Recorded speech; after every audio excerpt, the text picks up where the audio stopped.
All right, folks, back on the Bossman show. New Elon Phoenix head coach out of CAA. Bill Taylor here with me. Coach Taylor, good to talk to you, my brother. How's it been over there in Elon, man?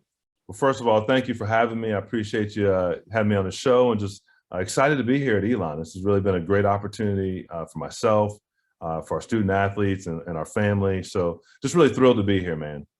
Hey, man, you've been paying your dues, man. You know, you're assistant coach for a long time, been a head coach twice before. Did you think you ever get another opportunity to be a head coach, Coach Taylor?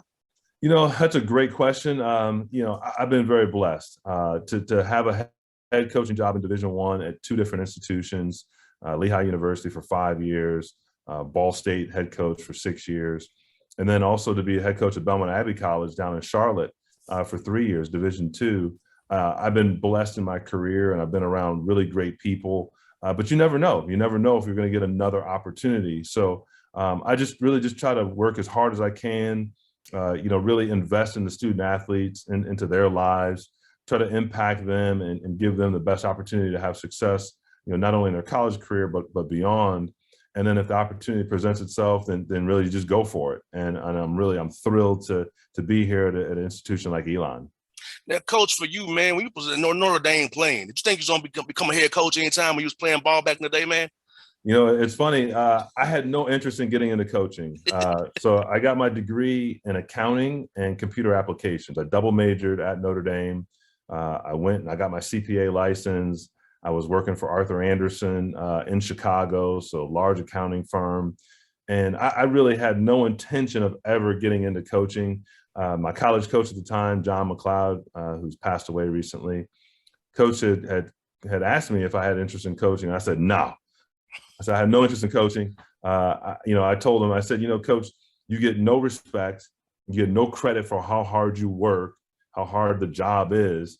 I said, I don't want to coach. I don't think I want to do that. 3 years later, he called me, asked me, and I said, absolutely, I'm on board. So it's funny where life takes you, but just been blessed to have great opportunities, be around great people, and have doors open for me. I hear that. Now, I'm asking coach now, since you played in the '90s, man, Mm-hmm. how was the game changing in your opinion from then until now?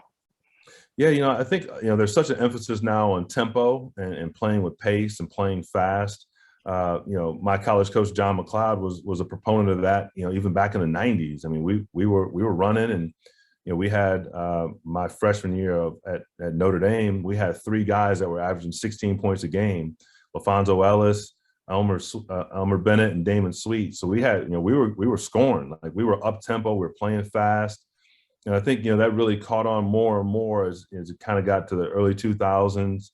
And as the rules changed, as you weren't allowed to put your hands on offensive players, taking away the hand check, trying to take away the off-ball physicality, that kind of led to some lower scoring in the 90s. And obviously the game wanted to get sped up and coaches wanted to play faster. And we as players, we always want to play faster. Like no one ever really wants to play slow as a player.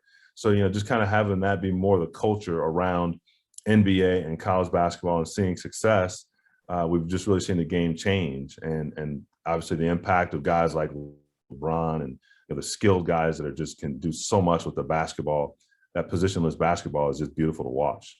I remember when I was in college, it was like a stretch four was a thing, having a stretch four. Now it's a stretch five and playing five out, motion and movement. The Warriors split actions kind of came into play. Mike D'Antoni was another guy that helped this become faster back in 76 or less with my guy Joe Johnson when came to the Hawks Mm-hmm. with the Suns. So Yeah. I love the game now because I remember when I played, it was, hey, we going to play two bigs and run cuts off the baseline cuts, triples, and things of that Mm-hmm. nature. I remember those plays called we used to have, but now it's just motion now. And just, hey, a ball screen here, a flex cut here, maybe a pin down here. It's fun. It's more fun to watch, in my opinion, coach. No, it definitely is. And I think that's where the game continues to evolve. And you really, you nailed it in terms of, it used to be stretch fours. That was a big deal. Oh, you got a stretch four. Now it's like a stretch five or small ball five. What Draymond does at the five spot in terms of, kind of short roll and then making plays out of a short roll. I mean, it's just so hard to guard. Everybody on the floor can shoot the basketball and attack the rim. But the thing that I think is different, for us, how we coach, how we played at Iowa and the really good teams in the NBA, and you saw it in the finals, it's who dominates the paint. it still comes down to when the Warriors scored in the paint, when they got the ball to the rim, whether it was Steph driving and getting layups or Draymond getting downhill, Wiggins obviously was really effective getting to the paint. You have to get to the basket and you got to rebound. And the Warriors did a great job in rebounding the basketball. They got offensive rebounds. They control the defensive glass.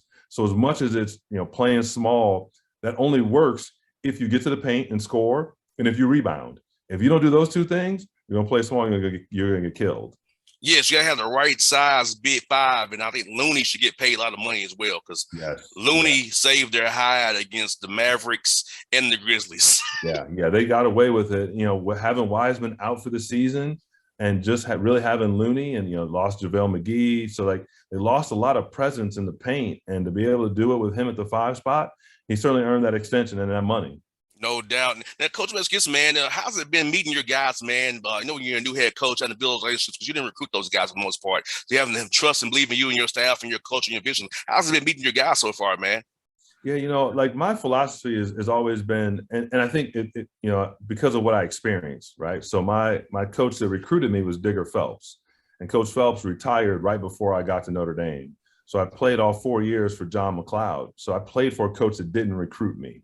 And that was, unique, and that helped really kind of shape my vision in terms of when I take over a job as a head coach, I want to build relationships with those guys. So even though, like what I tell them is, you didn't choose me necessarily, but I chose you. Like I'm choosing you guys. Like I'm choosing to come here and take this opportunity. So, like they become my guys. As soon as I put on the Elon hat or the Elon shirt, you're my guys. Like we're going to war together. So, really it was about building that relationship right from the jump, having the one-on-one meetings, having the small group meetings, having some time of fellowship, whether it's breaking bread or whatever, really building that relationship. So that was the first key for me in terms of making progress with the program was, hey, we got to build these relationships. We got to become a family and get to know each other. And then we built our coaching staff, and then we got going recruiting.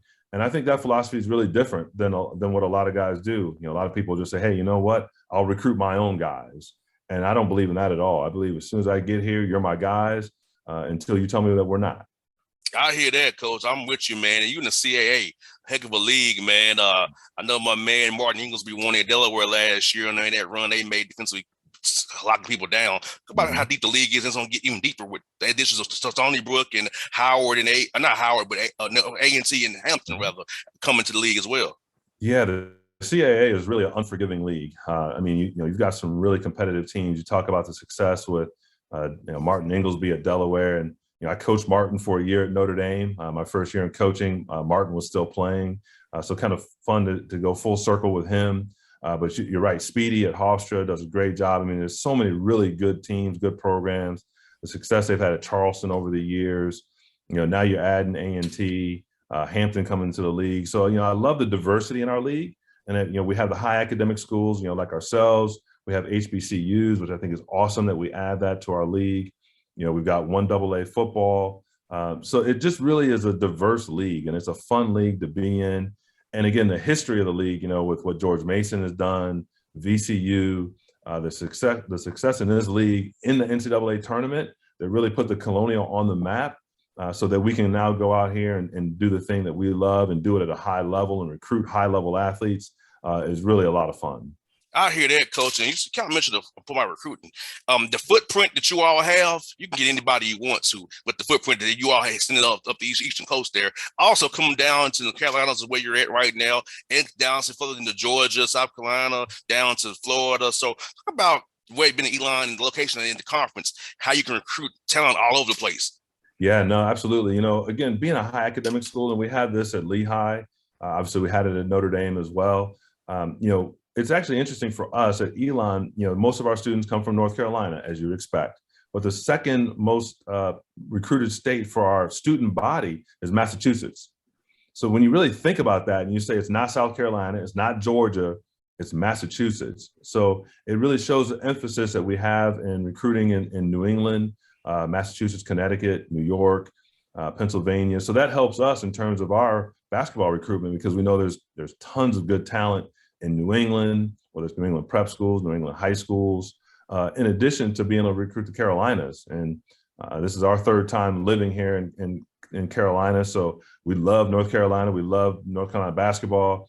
And you can't go too far without seeing a basketball goal in the driveway, people playing the game. I mean, this is a basketball-rich state with basketball tradition. So to be in this state coaching is an incredible opportunity, and to recruit to this area of the country. I mean, the weather here, as you know, it's unbelievable. So we have a different feeling here in the winter as opposed to what I grew up with in the Midwest.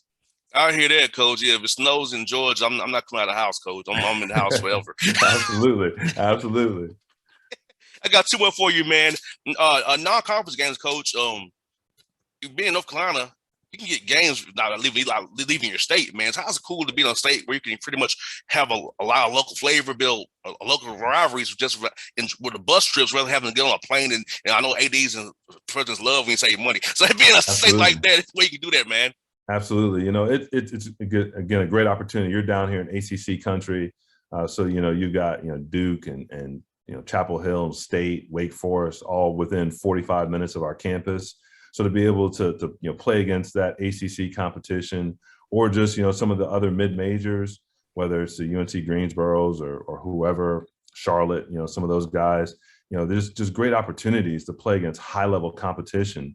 And with so many Division I schools here in North Carolina, as you mentioned, we don't have to go that far. We don't have to stretch into, even again, you playing at Tennessee State. I mean, we barely have to cross the border to get great competition, to get ourselves ready, for CAA play. So it's a fantastic opportunity for us to play and coach against high-level basketball, and to do that and be challenged every single time we step on the floor.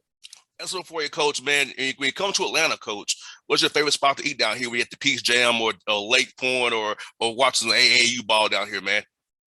Man, I have to say this. I'm going to give a shout out to the people at Peach Jam, because the folks there take such tremendous care of us. I mean, Peach Jam is my favorite event to go to, high quality basketball, and the folks there just take care of you. I mean, I get some fresh peaches. I get a nice homemade sandwich. I get some barbecue. I mean, really the way people take care of you, in Georgia, in North Carolina, just making you feel at home, at welcome. And it's a special feeling. So shout out to the folks there at Peach Jam for just taking care of the coaches, loving on us, and understanding that, we're on the road for all these days. We're beat up, we're tired. So they got a good home cooked meal for us, and I can get some fresh peaches. Man, I'm a happy man. I hear that, Coach Taylor. I should be at the Peach Jam. I think I'm scheduled to be out there at the Peach Jam. So I hope I'll see you there as well, Coach. So, but man, it's been fun to chat with you, Coach Taylor. It's been fun. I'll be cheering for the Phoenix as well. I always want you guys who come on the show to do well like yourself, man. I'm glad to meet you here on the show, man. Before seeing person as well down the road, since COVID's kind of lessening it up now, man. So I'll be cheering for you guys, man, for real. Well, thank you. I appreciate you having me, and look forward to meeting you in person. Thanks, Coach. All right. Appreciate it. Take care. All right.